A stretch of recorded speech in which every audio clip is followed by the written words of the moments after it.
굉장히 큰 이벤트가 있었죠. 이 인공지능은 아주 독특한 방법의 학습을 하는데요. 요 단계에서 우리한테 필요한 지점이 어디냐 하면, 근데 우려되는 부분도 있습니다. 이런 식의 크고 복잡하고 어려운 주제가 대두가 되면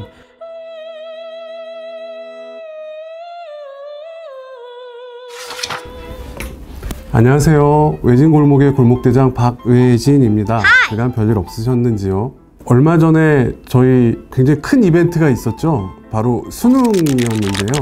특히 이제 올해 수능 문제 국어 영역에서 인공지능과 관련된 문제가 나왔다는 소식이 저희 인공지능 하는 사람들 사이에서 굉장히 화제가 됐었습니다. 그래서 저도 그 지문을 찾아보려고 되게 애를 많이 썼는데, 오늘 어떻게 좋은 기회가 돼서 수능에 나왔던 그 인공지능 문제를 한번 살펴보고 거기에 대한 제 생각을 좀 말씀드리는 그런 시간을 가져볼까 합니다. 오늘은 제가 갖고 있는 피규어 중에 신영만 님을 모시고 나왔는데, 뭔가 오늘은 수능이라는 걸 다루니까 이렇게 학부모의 입장에서 이제 응원을 해주고 뭔가 격려를 해주고 싶은 그런 마음에 가장 어울리는 피규어라고 생각을 해서 오늘은 짱구 아버님을 모시고 나왔습니다. 총 4문제가 이 지문에 걸려 있는 것 같네요. 그래서 지금 이 문제를 풀어보고, 그리고 이걸 좀 설명을 해드리는 시간을 가져보도록 하겠습니다. 그럼 먼저 수능인의 입장에서 문제를 한번 풀어보도록 하겠습니다.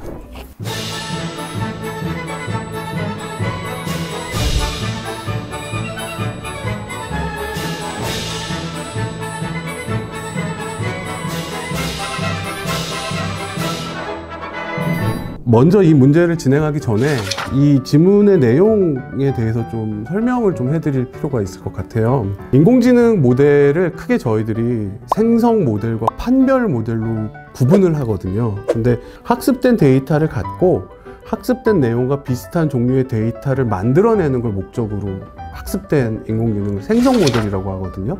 그러니까 영상이나 음성 또는 문장, 이미지 같은 것들을 만들어내는 성질을 갖고 있는 인공지능은 일단 생성 모델이죠. 그런 인공지능 생성 모델 중에서 여기 나오는 확산 모델은 텍스트가 들어갔을 때 이에 맞는 이미지를 만들어내는 생성 모델입니다. 얘가 기본적으로 갖고 있는 원리가 이렇습니다. 이미지를 하나를 집어 넣으면요, 픽셀에다가 노이즈 값이라는 약간 이상한 값들을 좀 이렇게 섞어주면은 결과적으로 원래 이미지가 약간 좀 뿌얘지거나 약간 깨지는 느낌의 이미지로 변하게 되거든요. 이 인공지능은 아주 독특한 방법의 학습을 하는데요. 원래 이미지에다가 어떤 규칙에 의해서 노이즈를 만들어냅니다. 이거를 여러 번 반복을 해주는데, 제가 처음에 어떤 노이즈를 섞어줬는지를 기억을 시킵니다. 그리고 그 다음에 또 노이즈를 정규 분포로 만들어서 또 이제 노이즈가 더해진 이미지에서 또 그 값을 더해주거든요. 그때 나는 또 어떤 노이즈 값을 더했다라는 거를 인공지능이 기억하게 합니다. 그래서 결과적으로는 노이즈가 잔뜩 있는 이미지에서 내가 원래 어떤 종류의 노이즈를 줬다라는 거를 알고 있으니까 그 노이즈들을 차례대로 제거해주면 다시 오리지널 영상으로 돌아가게 되는 것이거든요. 요 단계에서 매직이 일어납니다. 예를 이렇게 들어볼게요. 우리가 지금 보이시는 짱구 아버님이 있으신데, 이 짱구 아버님의 틀을 저희가 만들고 싶다라고 가정을 해볼게요. 여기다가 이렇게 석고들을 붙일 거예요. 석고들을 막 이렇게 붙여 나가서 붙이면 나중에 짱구 아버님 모양으로 되어 있겠죠? 그럴 때 우리가 석고를 붙일 때마다 어떤 모양으로 붙였는지를 누군가가 기억을 하고 있는 겁니다. 또 붙일 때 또 기억을 하고 있는 거예요. 어떻게 붙였는지. 그러면 어떤 일이 일어나냐 하면, 아무 벽돌이나 갖다 주고 그 사람한테 붙인 모양대로 잘라내라고 하면 짱구 아빠 모양이 나옵니다. 내가 어떻게 붙여갔는지를 기억을 한다면 임의의 벽돌을 가져다가 그 규칙대로 잘라나가면 짱구 아빠가 나오게 되는 것이죠. 확산 모델이 갖고 있는 매직은 오리지널 이미지에다가 노이즈를 겹겹이 씌우는데, 씌워진 노이즈를 일일이 기억을 하고 있는 겁니다. 그러면은 나중에는 임의의 노이즈 가득한 이미지 하나를 갖고 와서 짱구 아빠 한테 붙였던 노이즈 방식으로 제거를 해 그러면 이미 그 이상한 사진이 짱구 아빠 사진으로 변하게 되는 거죠. 네, 요런 방식을 지향하는 게 지금 이 확산 모델이라는 것의 특징이에요. 어쨌든 어렵죠. 예. 확산 모델이라는 디퓨전 모델을 이용해서 산업계에서는 뭐 되게 다양한 시도들을 지금 준비하고 있거나 실제로 하고 있는 상황입니다. 그 예를 들면 뭐 나이키나 뭐 이케아 같은 데서는 뭐 사용자들이 참여해서 이렇게 글로 치면 이미지가 만들어지니까요. 소비자들이 직접 스포츠웨어를 디자인해 보세요. 뭐 이런 식의 캠페인 같은 것들을 하고 실제로 광고 참여율을 뭐 10% 20%로 증가시켜 이런 이제 보고서들도 나와 있고요. 그리고 뭐 학생들이 자신들이 뭐 어떤 발표 자료 같은 걸 만들면서 필요한 이미지 같은 것들을 만들 때 그런 이미지를 만들 수 있는 뭐 굉장히 다양한 종류의 사이트들이 나와 있는 상황이죠. 근데 제가 지금 기대하고 있는 부분은 이런 겁니다. 그 확산 이미지, 즉 노이즈가 추가된 이미지를 원래 이미지로 이제 변경시켜 가는 특징을 갖고 있다 보니까 흐릿하게 찍힌 이미지 같은 것들도 원복하면 이런 사진이 될 거야 라는 그런 기능들도 갖고 있거든요. 그래서 고해상도 복원이라든지 뭐 이런 것들을 할 수 있어요. 그러니까 어찌 보면 CCTV로 굉장히 조악하게 찍힌 뭐 그런 범죄 현장 같은 것들을 확산 모델을 굉장히 잘 만들어주면 그 조악한 사진 자체를 노이즈가 들어간 이미지로 간주할 수 있기 때문에 뭔가 모르게 깨끗한 사진으로 이제 원복을 시켜줄 수가 있는 것이죠. 그리고 요게 또 이제 굉장히 우리한테 필요한 지점이 어디냐 하면 의료 데이터들입니다.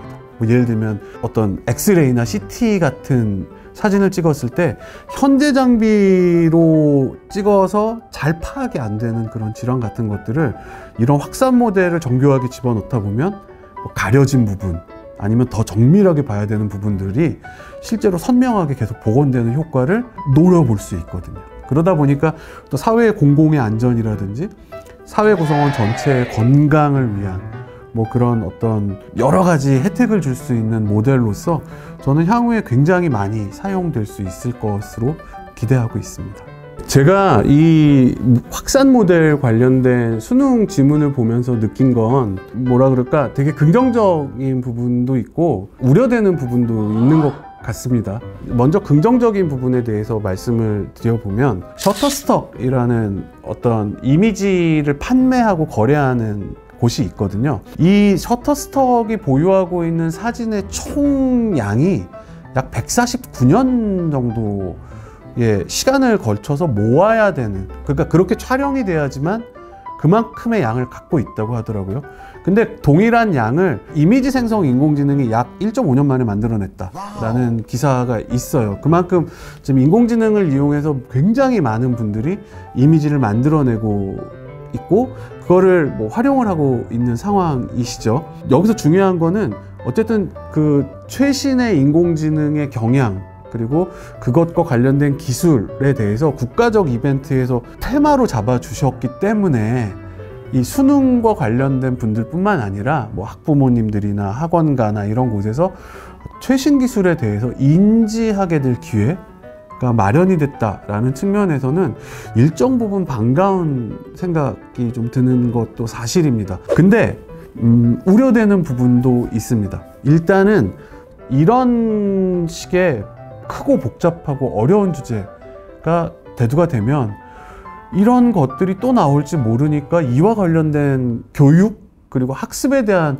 새로운 부담을 이 다음에 이제 수능 볼 세대들한테 지우게 되는 효과가 생기지 않을까.